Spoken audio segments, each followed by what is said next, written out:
Now, what can you see here in these pictures? You might have to take a step back before you see it, but they've all got the same image hidden in there if you can. So, you see it? Yeah, it looks like Jesus or something. That's right, yeah. I can see him there as well. Oh, you don't? Yeah. Sometimes you've got to take a step back before you can see it. I can't see it in there. Well, if you take a step back, can you see it now? Maybe a bit further back, maybe? You see it now? See it? You see Jesus now? No, you still can't see it. You can see him. You can see the others, though, can't you?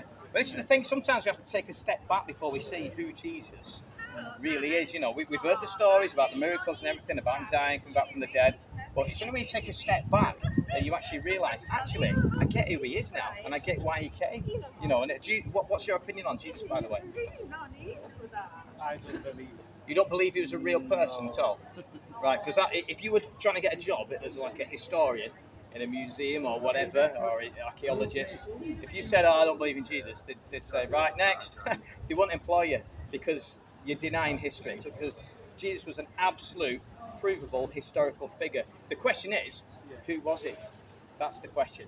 The question is, it is not, I don't believe he will ever exist. Oh, right, okay, yeah. I think he existed like a normal person. Yeah. But I don't believe anything is going to sky. He was just trying to tell people to do things, to be nice to each other, you know.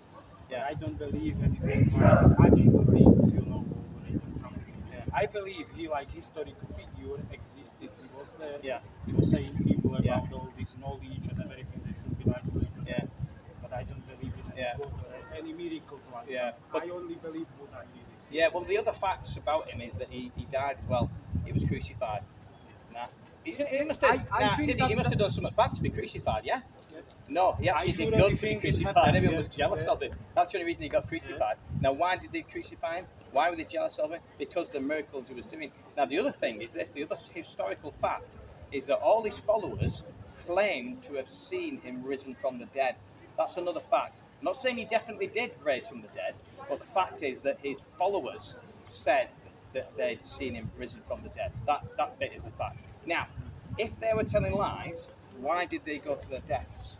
Because no one goes to their death. No one dies for what they know to be a lie, do they? And yet, some of them not just went to their deaths, they suffered cruel deaths, you know, horrific deaths, even crucifixion like Jesus.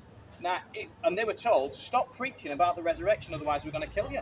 And they could have said, okay, and they would have carried on living. But no, they said, we are not denying Jesus. And the reason why is because he's seen him risen from the dead. You know, it has to have been the case, because no one dies for what they know to be alive. So he must have risen from the dead. Matthew, Mark, Luke, and John wrote that he'd risen from the dead. They wrote that while all the eyewitnesses to Jesus were still alive. That's why you can't trust what's in the Quran, because the Quran was written 600 years later. So if Muhammad says, oh yeah, it looked like he died, but he didn't, it's like, well, that's all very well, Muhammad, but you're writing this while none of the eyewitnesses are still alive. So you can say what you like about Jesus, but you can only say the truth while all the people who lived and breathed and walked with him are still alive. You know, because if they told lies about him, they'd just leave it end up in the bin.